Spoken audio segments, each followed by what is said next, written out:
Through the vast reaches of the Warhammer world, there are many terrors. Vicious beasts who tear flesh as if it were paper. Horrors vastly more intelligent than the most knowledgeable of scholars. These are but some of the ways to describe the mysterious creatures known as vampires. A race of near immortal beings whose varying cultures and incredible abilities can be found almost anywhere through the Warhammer world. This race is indeed ancient. They cannot procreate, but rather create more of their own via a ritual known as the Blood Kiss. But let us not get too ahead of ourselves. First, we need to look back to ancient days. The origins of the vampire counts are vastly unknown to the mortals who dwell in the Warhammer world. Some believe they were created by darker gods, others that they simply have always existed. But in truth, they were not always in this world, nor were they created by a god, but by accident. Many moons ago, in the ancient lands of Nehekara, where a once proud civilization of fierce warriors and devout priest kings dwelt, stood a nation who eclipsed all others. An empire whose reach extended across many countries and has not been seen rivaled to this day. Here, under the rule of their priest kings, the people of Nehekara worshipped and respected death, while also seeking dominion of the very concept of death, where they will eventually die, yes, but eventually, under the studies of the famed mortuary cult, they would return to a golden age where Nehekara would rule the world as one. It was Settra the Imperishable, great king of Khemri, who set his people onto this impossible task. Having conquered much of the known world, but knowing that even if he were to live the lives of 100 men, there would still be so much out of his grasp. So many who would not know the might of Khemri. In his rage and nearing death, Settra would command his most loyal of servants to seek dominion over death, so that Settra, the great king of the sands, could return and once again lead his people as the one true king humanity needed. Even long after Settra's death, his servants continued their studies, more fearful of Settra's wrath in the afterlife than anything living. This is where an obsession began within the people of Nehekara, where death was worshipped above all others. Lives were magically extended, longer than those of normal mortal men, but still there was no immortality. For centuries, the mortuary cult continued their studies, and while progress was made, it was not until the birth of a man so evil that the very foundations of the world would shake, and some form of immortality would be found. This man was known as Nagash. He was known as a son of the king of Khemri, and a talented priest within the ranks of the mortuary cult, whose intelligence saw him rise to the position of high priest with little ease. Nagash was respected by his peers, knowing both great fame and wealth, but this was not enough for the high priest. Nagash wished to rule all as a great and terrible king, one which would never be denied.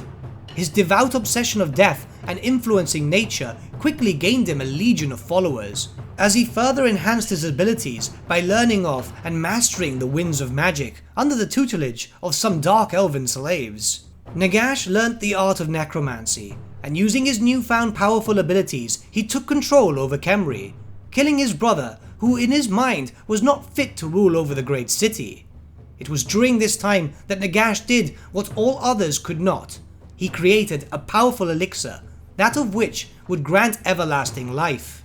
A gift from Nagash unto himself and his most trusted advisors. He would build his forces of living and now unliving warriors, and truth be told, were it not for the priest kings of Nehekara uniting to defeat this great evil, the world would have been shrouded in the mask of undeath long ago. With his defeat, Nagash was forced to flee, and for a while the land was free from the taint of undeath. The priest kings took a stronger hold over Nehekara, and kept their watchful eyes in case there was anyone who wished to take influence from Nagash's axe and strike out against them. Unknown to the priest kings, however, is that while Nagash was defeated, he was not destroyed, and neither were all his servants. The Lord of Undeath fled north to re-establish himself, but not before leaving some of his servants hidden within the shadows of Nehekara to sow the seeds of his return. Wersurun was one such agent. Now we will not speak about him in great detail. Such an important figure deserves his own video. He was fiercely loyal to Nagash and served without question, shifting into the shadows and influencing people from those sidelines. Wersurun was a man of great respect throughout the kingdom of Lemire, and used his influence to tempt the young princess Neferratum into a darker path. She had already been interested in the dark arts that the mortuary cult had boasted, but as she was a woman, she was not permitted to join them. Wercerin saw great promise in the young princess, knowing all too well she may prove a valuable servant to his dark master. He took her under his wing and taught her all that he was willing to teach in an effort to cause some chaos within the ranks. Neferatum was easily swayed. She had hoped that she may be able to learn all that she could, and that as a future ruler she may be able to change ancient traditions to allow women to join the famed mortuary cult. When the time had come that she were to rise as queen, Wercerin had successfully split the hierarchy of Lemire into two factions. Those in favour of the queen and her newfound changes and practices, willing to accept that foreign magics and those of Nagash are a necessity in this ever-changing world, and those who were against it. These men led a bloody coup against the queen and her loyalists, only to find themselves slaughtered because of it. In truth, this was Wercerin's plan all along, wishing to eliminate any possible threats early before he could sow the final seeds. Neferatum's studies would continue. Each day she would delve into darker and darker arts, until Wercerin felt it best to teach her about the elixir of life. The famed concoction that Nagash created long ago to give he and his followers everlasting life. The elixir was long gone, but the means to create it still remained. Neferatum took no time on recreating this means to live forever. However, despite her great newfound talents and Wercerin helping her in her efforts, they could not truly replicate it. This new elixir was created and indeed did grant them immortality as expected, but there were some differences. Those who drank from it were gifted with unnatural life, their abilities in all forms heightened, but they felt the need to consume blood, the very life force of the living, to sustain them. Here was the birth of the first vampires, and with that the world was forever changed. Neferatum would gift the elixir to any she deemed worthy, and with time her dark court grew. Abrash, the captain of her palace guard, was tricked onto drinking the elixir, while her own brother also drank from it, albeit stealing it for a while. Soon enough, any of prestige within Lemire were granted and cursed with eternal life. Lemire saw its darkest days ahead of itself, as its people were treated as mere cattle to be fed upon as the dark court grew larger and larger. Word of these unholy happenings would soon enough spread towards the other cities of Nehekhara, and naturally, panic would begin to rise. While it had been many years since Nagash had been defeated, the people of Nehekhara did not forget the horrors which came to the land. Rebellions would form within the city of Lemire with help from the other priest kings, but they were quickly put down. Seeing no other alternative, the kings of Nehekhara planned to unite and raise the city before the dead could outnumber the living. Truth be told, this would have been the end for the new race, were it not for a defector within the ranks of the living. Vashanesh, later known as Vlad von Karstein, he of Nagash's own bloodline, a fierce warrior in his own right.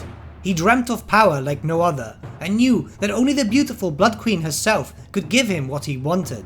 He betrayed the living, and for his betrayal Neferatum gifted him the last of the elixir of life, making him the last of the purebred vampires. Neferatum and Vashanesh would be married, and for centuries they weaved a web of deceit to make sure that Lemire suffered no harm. Unfortunately for the vampires, their dark kingdom would not last forever, for a young king known as Alcadizar would eventually rise and lead an invasion force to drive out the lifeless undead that now resided in Lemire. A grand army marched and laid siege to the city of the dead, and despite being able to raise those who fell to serve again, the army of the living vastly outnumbered them. With time, the living servants of Lemire turned against their masters, and soon enough the city fell. Lemire was sacked, while the vampires were forced to flee. North they fled at the suggestion of Wercerin. Many believed this was to their safety, but it would seem the fall of Lemire was somewhat planned by him, as he led the fleeing vampires into the hands of their master, Nagash. He had been waiting and biding his time until the vampires were desperate. He came to them with an offer of protection so long as they served, and with that he offered Vashanesh a powerful ring that would make him truly immortal as long as he wore it. Unknown to the vampires is this ring bound them all to Nagash's will, as he went back on his word and sent them to die in a great crusade against the living of Nehekhara. Vashanesh was intelligent and knew of Nagash's betrayal.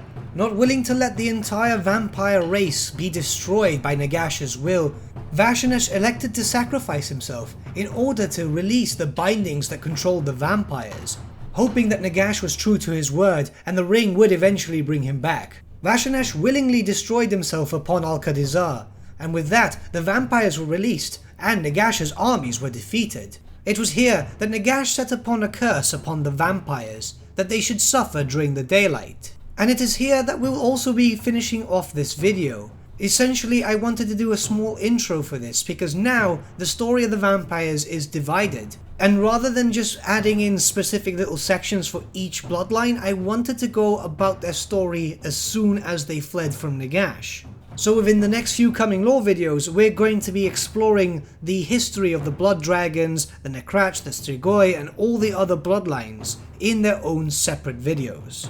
But with that, my friends, we've come to the end of our lore video. Thank you so much for watching. If you did enjoy the video, might I suggest giving the video a like, or even subscribing to the channel, as it really does help us out. In the description below, we have links to social media and other ways to contact me. If you're interested in supporting the channel, we also have a link to Patreon and a merch store. But with that, thank you so much for watching. I hope you have a lovely day, and I shall see you all again very, very soon.